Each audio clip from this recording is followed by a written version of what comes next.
A child growing up in this kind of violent environment models his behavior on the older kids. What makes an innocent child turn into a cold-blooded killer? Psychologist Toby Rutner says the early years of life and family influence have a huge impact on how a child will act in later years. If a child is lucky enough to be born into a solid family with what we consider good, socially appropriate values and customs, then the child learns to tell the truth, to be honest, to take personal responsibility for what they do. But if the child grows up in a household where violence and aggression are used by authority figures, Rutner says the child will think this is normal behavior. We'll see, a 4 or 5-year-old child punching other kids, not necessarily because there's anything mentally or emotionally wrong with them, but in effect they've been taught to do that. The goal of the Youth Criminal Justice Act is rehabilitation and re-entry into society.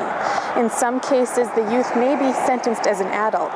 The court will consider the seriousness and circumstances of the offense, as well as the age, maturity, character, and background of the young offender. Victims' rights advocate Jack McLaughlin says the youth justice system needs an overhaul. We're teaching them at a young age that violence, they can't be touched. Well, once they're indoctrinated into that, they're not going to change. They're going to continue on that lifestyle. McLaughlin says the young offenders need more than a slap on the wrist for violent crimes. If they're into drugs, if they're into all this, then they should be doing the same adult crime, because that person that died was just as alive as anybody else was before that happened. For the Winnipeg Sun, I'm Jillian Austin.